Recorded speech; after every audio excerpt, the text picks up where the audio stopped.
Hello, I'm Annette Kirkland, and welcome to Beyond the Gates. In this season, we are talking about leading with innovation. Today, I am talking with the Mary Margaret Edney. She's the ERDC Chief of Public Affairs, and we're talking about Built to Last, celebrating 250 years of USACE. Good morning, Mary Margaret. Good morning. You know, you are only the second person that I've interviewed twice in 68 shows. Do you know who the other person? Dr. Pittman. I was about to say Dr. Pittman. I should have let you fill in the blank and say, but it's Dr. Pittman. So here we are. The two chattiest people in ERDC history. You know, I'm thinking, is that what it is? It might Okay, be. so that works out great because we're going to talk about a lot of important stuff, and I'm super excited. But one thing is kind of funny. You know, when you first joined us on the show in season 1, you were just stepping into this role as ERDC Chief of Public Affairs. Funny question. How's it going? It's going. Okay, that cannot be your complete answer. Yeah, 3 years. It's the cheesiest thing ever to say, but it really has flown by. It's not cheesy at all. It's true. It's true. A lot has happened at ERDC in 3 years in the Public Affairs Office. We have a lot of new people. We've built a great team. I think we've told some really incredible stories across all of our labs and our field sites. And, you know, I would say, I think I talked about this last time I was on the show, but when I first came to ERDC in 2014, I worked in the information technology lab, and I'm from Vicksburg. I drove past that gate every single day on the way to school, and I just had no idea about some of the incredible things that were happening out there, and the people who sat to the left and the right of me in ITL, you know, what a difference that they made. So over my last 10 years at ERDC, but particularly the last 3 years in this position, I've really had a front row seat to just that awesome research and development that makes such a difference in our world. You know, we're solving real world problems. We're doing things that make a difference. We're strengthening our military. We're protecting our coastlines. We're using supercomputing to make our nation safer. And so with that, you know, I see it as my job to help as many people as possible understand what that's all about, what a difference that we're making, and we do that in a lot of different ways. We'll talk a little bit more in a few minutes about it, but a couple weeks ago, you know, we had 8th graders from the Academy of Innovation, St. Al, Porter's Chapel, out seeing some of the stuff we do, and 2 weeks later, we have the Secretary of the Army at our permafrost tunnel. So our audience varies a little bit. Not a dull moment whatsoever. No, not at all. And so I would say with that, I think we've accomplished a lot in the last 3 years, but every single day I get a new email or I have a conversation with somebody about research I didn't even know about. Every one of those could probably make their own radio show. And so we've done a lot. Did you jot that down? Oh, yeah. Okay, good. Yeah, good. We're going to go through my email. Okay, we're going to come up with 50 new episodes for next season. Okay. But yeah, so I think we're doing well so far. We're going to keep going. That's good. That's good. I mean, again, just like you said, it's never a dull moment, but you know, the Office of Communication is so important because, like you say, you know, there's so many ways this is the way people find out about things is through our office. So that's the cool part of the things that we do. So, and thank you for being so awesome at what you do. No, you know, I'm not just saying that because I'm a little biased, but you know, our office makes such a difference, and ERDC is just, you know, the things that ERDC does. It's just, again, like you say, you learn something new, not just every day, like every few hours or whatever. It's just mind-blowing what the real world impact that you talk about. So speaking of impact, this year marks a major milestone for the U.S. Army and the U.S. Army Corps of Engineers. Can you tell us what we're celebrating and why it matters? Of course. Okay. So we're very excited.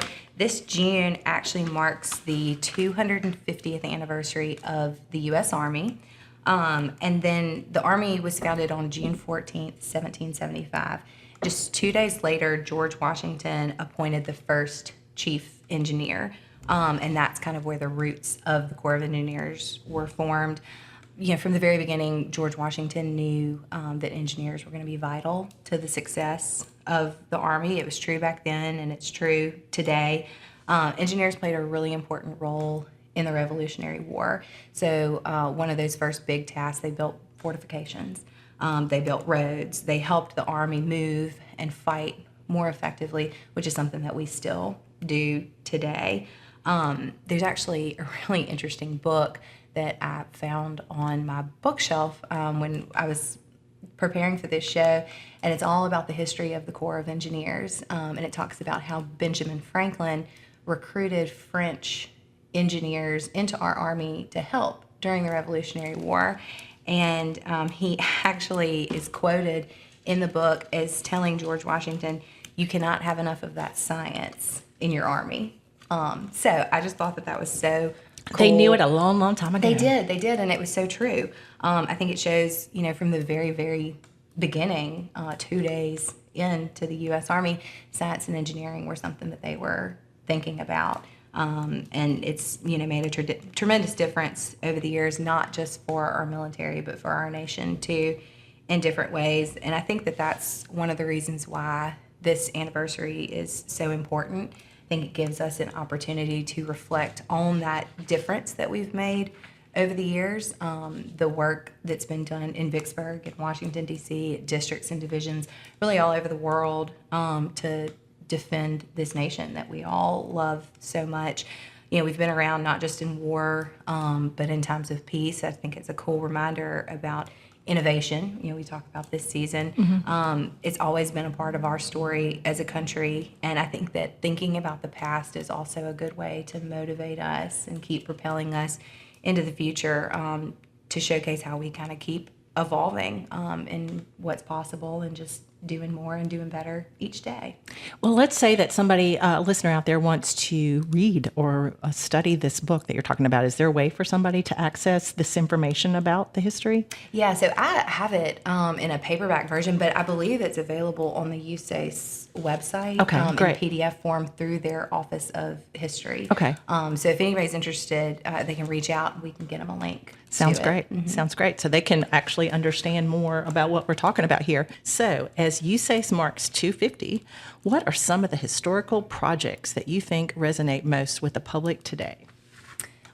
This is one of those questions we could talk all day. Well, you know what? We can make it like a bunch of parts and stuff.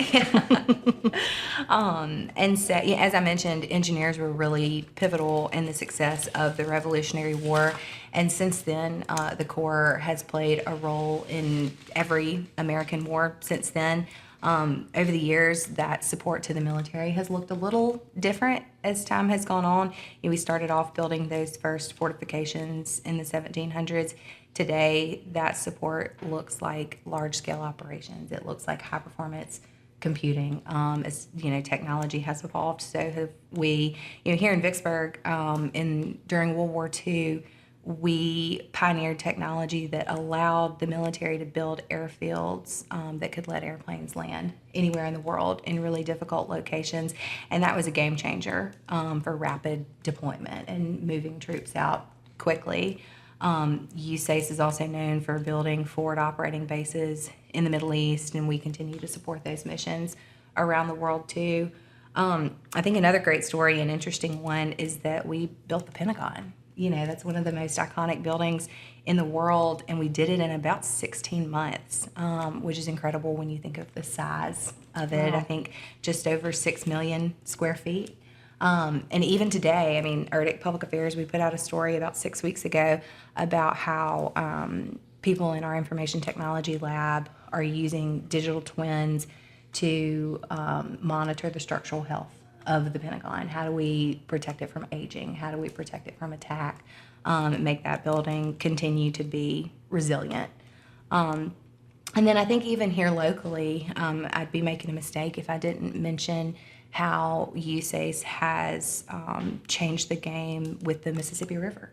That's really the reason why we're here. The Corps plays such a critical role in protecting communities along the river, and because of USACE, there's a system of levees and reservoirs that manage one of the most powerful rivers in the world that we happen to live right along. That not just for flood control purposes, but to keep it navigable. Billions of dollars worth of commerce come up and down that river, and so it's really important from an economic perspective to keep it going. I think it's really easy for us to take that for granted, especially people like us, who grew up in Vicksburg and Mississippi, kind of along that water. But the Corps over the last century really transformed the game and how we coexist with it. And like I said, it's so much more than just flood protection. It's economic stability, it's public safety, it's all of that. And you've got the Corps of Engineers to thank for it. That real world impact that we're talking about. So how has the Corps shared its story with the public over the years? So I think that just the way technology has evolved, storytelling has evolved too. Before World War II, the Army, USACE, I'd say most people mainly shared information through the press. Of course, media relations, as you well know, is still a really big part of our job and what we do. But the world has changed a lot in terms of how people get their news and their information today. And so because of that, we're telling our story in a lot of different ways. This radio show, I think, is a great example. For people who like the radio show, there's also the Power of Verdict podcast. Much like this show, we go on and we tell stories. We talk to subject matter experts about the difference that we're making and how their research impacts people, how it changes the world. And then USACE headquarters also has a podcast called Inside the Castle, a similar vein to what we're doing here. Like everybody else in the world right now, we have social media channels. We post videos and photos and articles, graphics, anything you can think of, to tell the story of what we're working on, let people learn a little bit more about us, interact with us. You can get on social media, you can ask questions, somebody will respond to you. Our website is a great kind of one-stop shop for information about the Corps, about ERDC. If you understand more about science and engineering, there's more detailed fact sheets and things like that about some of the technologies that we have. Just a lot of interesting information if you're wanting more about what are our research areas, what's the big picture of what we do. If you've listened to this show or if you know Annette personally, I'm sure she's told you that ERDC is just so all-encompassing. It's hard to look at 2 Instagram posts and really understand who we are. So our website is a really good place to kind of get a more high-level view, of what we're all about. I think here in Vicksburg, there's the museum downtown, the Jesse Brent Lower Mississippi River Museum, that's managed by the Mississippi Valley Division Vicksburg District. And it lets visitors just kind of explore life on the river and understand the impact that the Corps has had in central Mississippi and the Delta in this region. But, it's also more than us just posting things on the internet. We do a lot of engagements. STEM initiatives are a really big deal right now. Absolutely. A big part of what we do is try to reach out to that next generation of science and technology professionals. So it's time to turn our sights to the younger folks, and we do that through things like field trips. I mentioned we had 107 eighth graders on our property a couple weeks ago. That's right. Yeah. I saw the buses. Yeah, they were great. You tell me you have a bunch of junior high kids coming out, that makes me a little nervous, but it all went really, really well. And so we do that. They come to us. They come through our labs. They see what we're about, and then we send people to them. We have people who talk in the classrooms, do different activities with them. My favorite thing is to see the look on their face when they're wild. They get the wow thing and their mouths are open and their eyes are wide and they're just like, they can't believe what they're witnessing. Yeah. So that's the cool part, and that inspires them to keep on, maybe, later on be a part of ERDC. So that's the cool part too. Yeah, well, it is. And I think that they, like me on my first day in ITL, a lot of times just don't have a clue of what all it is that we do. And talking about that, I'm thinking a couple of years ago, there is a researcher up at our construction engineering research lab in Champaign, Illinois, and he studies soils. He's been on the show. RJ. Yes. Yeah. Yes. So he's great. I did not know there is a difference between soil and dirt. Oh, yes. We talked in depth about that. Yeah. And so we, Public Affairs, we sent one of our VIs up there, Jared Eastman, went to Champaign and spent some time with RJ. And they made this really cool video where RJ took soil and you can make energy from it. And so we made a battery out of the soil, and we made a video and put online that kids could use for a science project. I don't think I've seen that video. Yeah, it may have been before you were at ERDC, honestly. Yeah, it was several years ago. But again, yeah, it's science projects. I think my best science project was what's better, Tide or Gain? Laundry detergent. It was not very scientific. It's preference. Yeah. And so, things like that. We're trying to be creative. We're trying to reach, again, the 8th grader and the Secretary of the Army. Right. Kind of all at the same time. Well, the fun part about ERDC, to me, the people.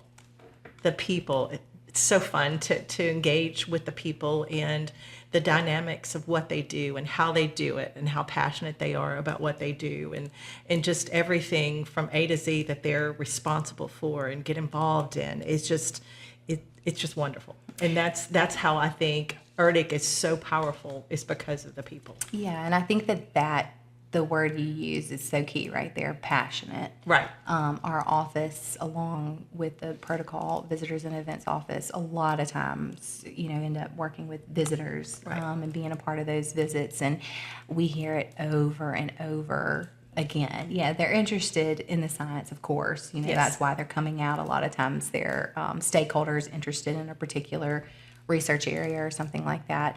But they leave saying, wow, your people care so As much. I preach every show, you can't teach passion. You can't teach it. People it has to be in them, and you can't teach it. So that's easy for people at ERDC. So Definitely. So what messaging challenges do you face when trying to raise awareness about USACE's lesser-known missions? Yeah, so I think I've touched on this just a little bit. One of the biggest challenges that we face, I would say, is something that I was very guilty of before I worked at ERDC, and that was, again, just not really understanding what all the Corps is responsible for. I was one of those people when I thought about the Corps of Engineers, and when I was offered a job at ERDC, I said, I really don't know anything about levees. I really don't know if I'm capable of learning everything about levees. So I don't know if ERDC is the place for me. Living at Eagle Lake, I know a lot about levees right now. I've always lived up on a hill in downtown Vicksburg. It's not really been a major concern for me as much. But, I thought of the Corps in terms of construction and flood protection, and that was pretty much it. And those are absolutely critical missions, and I'm glad that people understand and they know that is one of the things that we're about. But there's just so much more happening across the enterprise, and that's on the research side and the Corps in general. And so with that, I think we face two main challenges that are separate but related.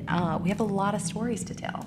There's a lot going on, and there are a lot of people who need to hear those stories and who would benefit from understanding more about us. And so a big part of what we do in public affairs is try to figure out who we need to reach, how we need to reach them, and when we do, what are we going to tell them? Well, back when I was in tourism, and the thing that would hurt my feelings the most is I didn't know about that.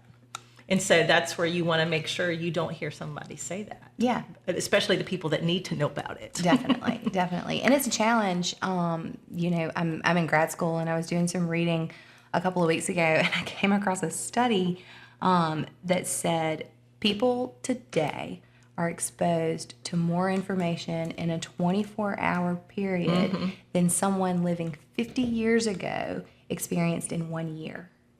Stop it. Yeah, that's crazy, right? So, your Apple News on your phone, your Facebook, your X feed, your brain's going to not pay attention. It's only going to pick up certain things. Yeah, wow. It can't. And so, again, back in the days of World War II, we put a story out in the press. It got read because it didn't have a lot of competition. There wasn't a lot of things competing for your interest. Right. But everywhere you look, there's a TV at the gas station when you're pumping gas. The little screens. And I'm going to tell you right now, I don't watch it. I get in my car and I wait for it to finish, and I'm like, this is getting on my nerves. Yes, but that's the thing. It's information overload. And so a big challenge that we have to deal with is how do we cut through all that noise? And I think, personally, I believe one way to do that is to figure out a way to let your message resonate with the people who are heaing it. Absolutely. And so, your average person probably won't understand biopolymers being used in levee overtopping research. But if you live in this particular part of the country, if you live near this particular levee, you're probably going to care, because it can affect you in some way. And so I think that that's something we've tried to do is better tie in how our research impacts people. It sounds a little crude, but all the time, Annette can tell you if somebody comes to me and says, I want to write a story about this, I'll say, who cares? I'm not being rude. I'm trying to get to the heart of who cares? How can we make them You're not care? saying it in a mean way. Yeah. Right. It's just an important thing to consider. And so, again, you think of all that noise that we have to cut through, and we have to consider, just really how we can be creative in how we talk to people, and how can we not just put information in front of them, but build connections with them. So important. So through ERDC, though ERDC wasn't formed under George Washington like USACE was, the Waterways Experiment Station was stood up nearly 100 years ago, marking the beginning of the ERDC that we know today. How did that first physical model on the Mississippi River evolve into one of the world's most diverse engineering and scientific research organizations? Big question. Yeah. Again, how much time do you have? Exactly. Yeah, so, just here in Vicksburg, ERDC's roots, as you said, stretch back almost a century. The story of how we've grown and how we've diversified our research has really followed the story of American history. So some of you listening, might know we were founded in 1929 as the Waterways Experiment Station, which was in response to the Great Flood of 1927 on the Mississippi River, which caused devastating damage, loss of life. It was a real tragedy. And so we were stood up in response to that to keep something like that from happening again, bringing in really smart people to mitigate that kind of natural disaster. And so that first physical model, again, we've grown a whole lot since then, but it really kind of laid the foundation of who we are today.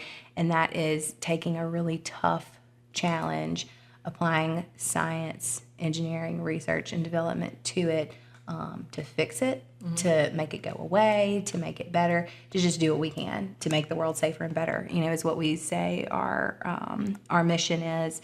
And so in those early days, again, flood protection was one of the first things that we were involved in, and our engineers and scientists, they wrote the book on coastal and hydraulic engineering, and they still are. And many of you know today that group is our coastal and hydraulics lab. Again, their mission has evolved and diversified, but that's still a big part of who they are. And as the course of American history changed over time, so did our work. When World War II came along, that's when we got involved in military engineering. I mentioned earlier those rapid airfields that we tested and that we helped develop. We mapped battlefields, just like the Corps did in the 1700s with these hand-drawn maps. We did a lot of that now, doing it digitally.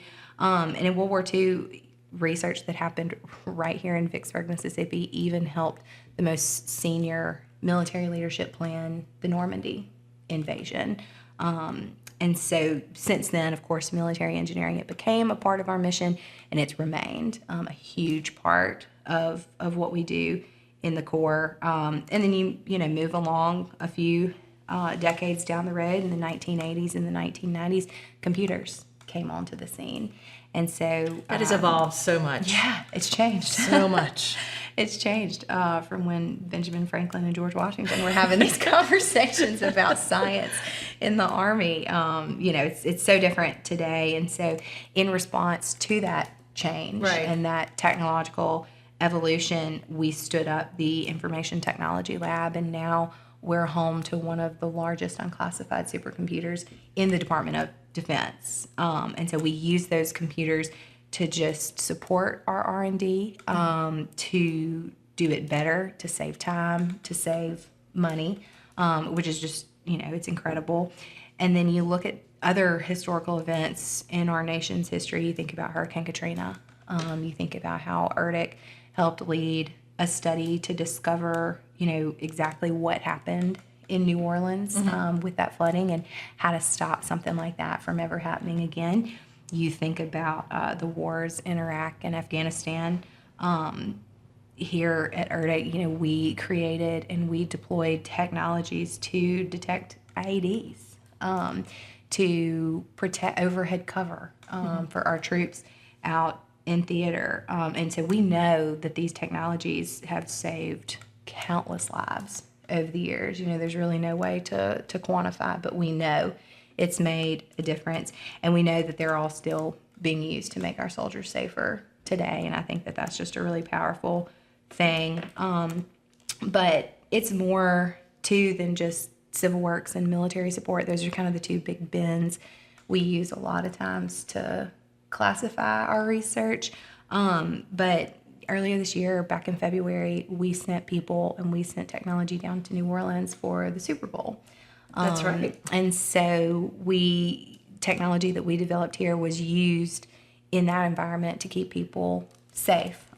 Crowds, keeping them safe from explosions, potential terrorist attacks, that sort of thing. And so, again, we could talk for hours. I could list so many innovations that have happened since Waterways Experiment Station was stood up in the last 26 years, since Waterways, morphed into ERDC with all 7 laboratories. But I think that the main takeaway from this question is that as America has grown and changed, so have we. Right.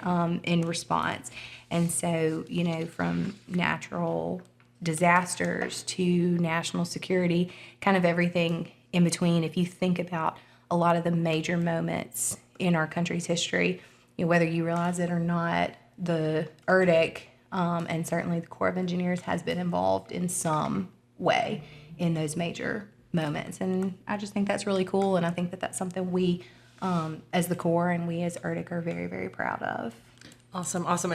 This is probably going to be something silly to say, but I listen to comedy on the way home in the evening just to make me laugh, because sometimes people don't laugh enough. But anyway, there's a comedian talks about, if he was able to go back in time, and he talked about, he said, I would not be able to change the future. He said, because I'll say something about computers and people go, well, tell me about that technology. He's like, I can't. So that's what I'm saying. That's why, it's so important about what ERDC does, because, back then people couldn't do what they can do now. Just like he couldn't say, oh, this is how it works, so I'm going to change the future. He couldn't. Mm-hmm. So that's just a little silly little comment that he made, because he couldn't do anything because he didn't know anything about it. No, it's true. It takes smart people. Right. And the thing about ERDC that's special is we have such a unique collection of smart people. Exactly. That makes it work right there. Yeah. And so I think that that's one of the ways that we've not just stayed around for 250 years, but we've stayed relevant. We've stayed on top of the game. That's exactly right. And I think that's something really powerful. What are some of the key themes or messages USACE is focusing on as it looks ahead to the next 50 years? Yeah. Those next 50 years will be here before we know it. If the last 3 are any indication of how quickly time flies. But yeah, the commanding general of the Corps of Engineers right now is Lieutenant General Butch Graham, and I think he has a really good list of priorities. I think it's a good way to address this question.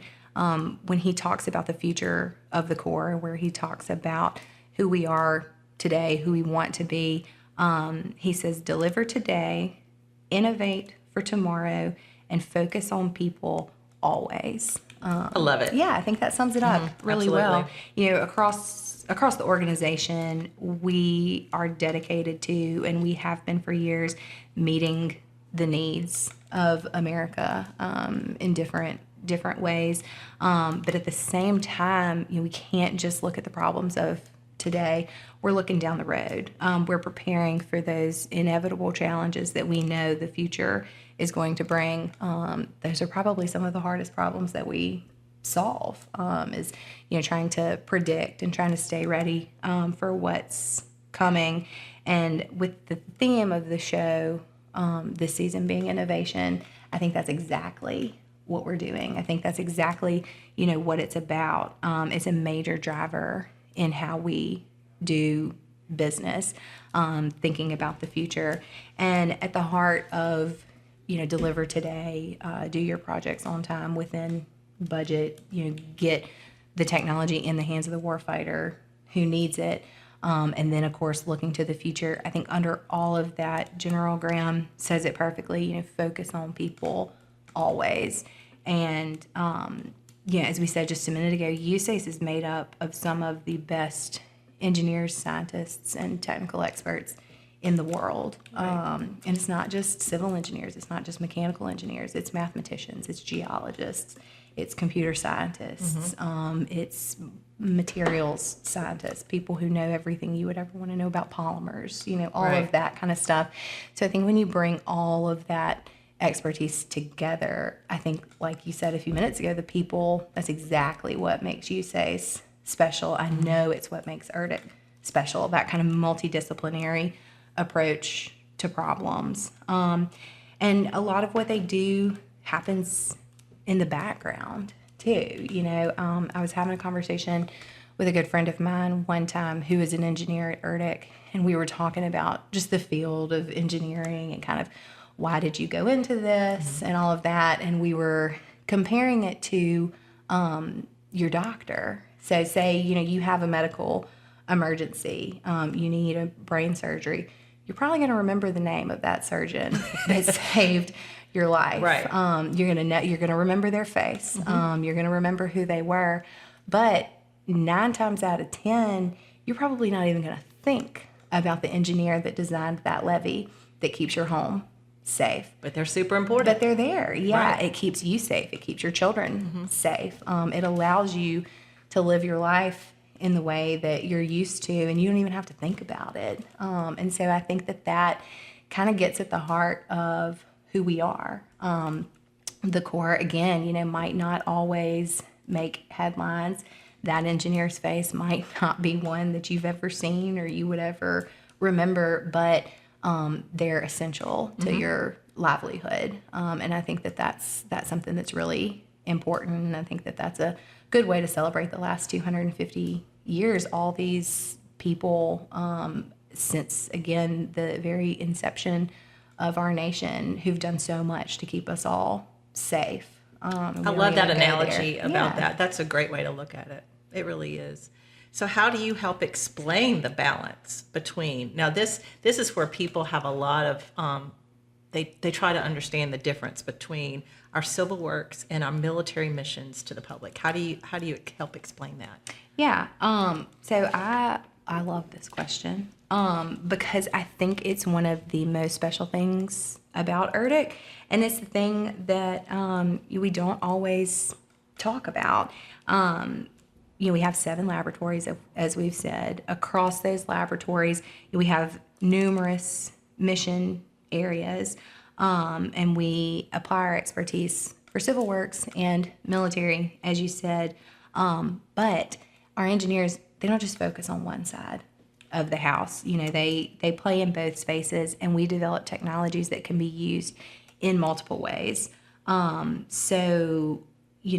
We have a couple of good examples of that. I know on the show you've talked about the watercraft and ship simulator.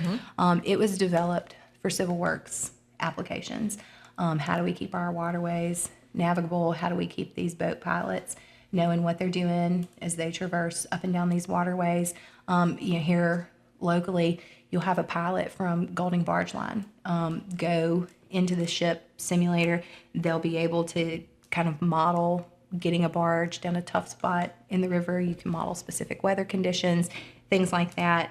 But now we're taking that same technology that one of the Golding pilots is using, and we're letting the Marines, the Navy, different people in the military use it to plan over-the-shore operations. And so I think that that's really, really cool, kind of playing in both ways.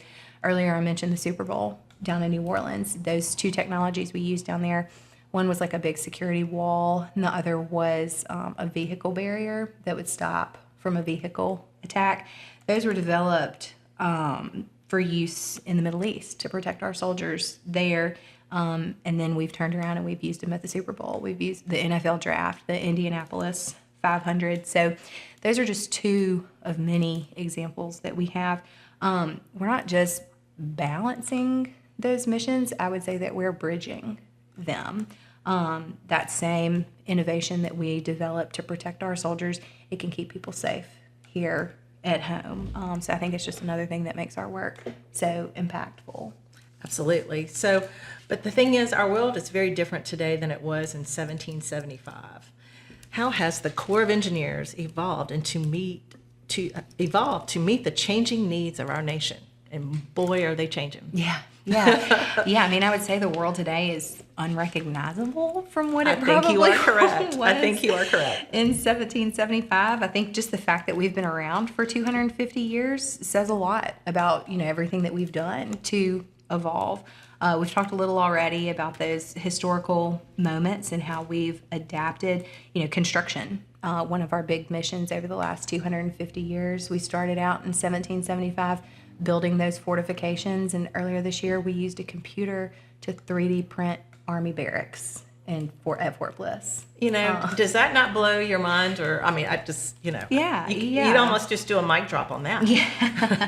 Yeah, and I mean, kind of like we said earlier, Benjamin Franklin said way back then, science is going to be key to the Army, and it has. It shaped how we've done things. We use robots to do dam inspections. We use drones after hurricanes to figure out how do we clean up the debris, where can we safely go, and that sort of thing. And I think even the technology that we had today compared to 20 years ago is incredible. And, USACE and ERDC, USACE anyway, started with hand-drawn maps and soldiers on horseback.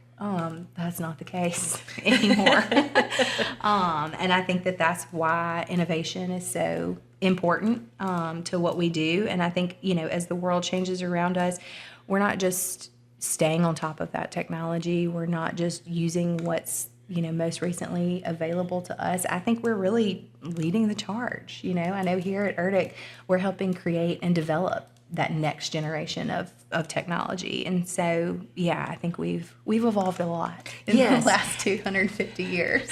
Well, I think it's fun. Is several months ago, we developed the theme to this show for this season.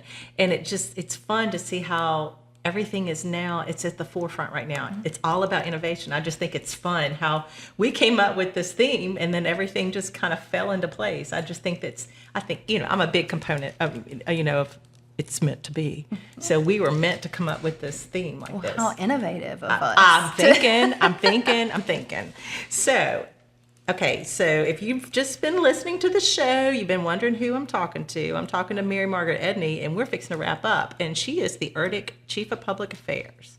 And I'm going to ask you, Margaret, if you had to describe USACE's story or legacy in a simple message, what would that sound like? So I'm not going to try to make that message up myself. Come on now. I'm going to steal the USACE motto, and I'm going to use that here. So that motto is Essayons. It's a French word, and it means let us try. It's French as a nod back to those French engineers that came over and helped us in the Revolutionary War. And I think if you know an engineer personally, you probably know that they love a hard problem to solve. Oh, And it's funny because my son, he's a computer scientist at the Coastal Hydraulics Lab. And as a kid, he's computer scientists, they have a different type of mindset. And so I could not help him with a puzzle. He wanted to figure out all the problems on his own. He did not want any help. So how many people out there are like that? All of them. I know. They're like, I'm going to figure this out. If it, Yeah. if it takes, night and day, I'm going to figure this out. Yeah, So, and that let us try. Right. I think it's more than just we're taking a shot at Right. it. We're making a commitment to get the job done. And I think that solving those tough challenges, that's been our calling since day one. And as we've said, USACE across the world is made up of people who don't just back down from those complex issues. They face them head on. And I think in some instances they chase them even. I think you're right. Yeah. And so that motto, when we say SAONs, it's all about resilience. It's about innovation and resourcefulness. And I think that that's the mindset that's been a part of the fabric of the Corps of Engineers for 250 years.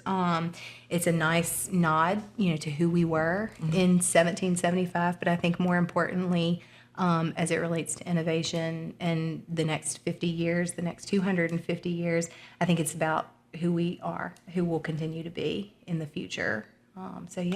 Cool. Okay. Absolutely. Well, Mary Margaret, thank you so much for being on the show today.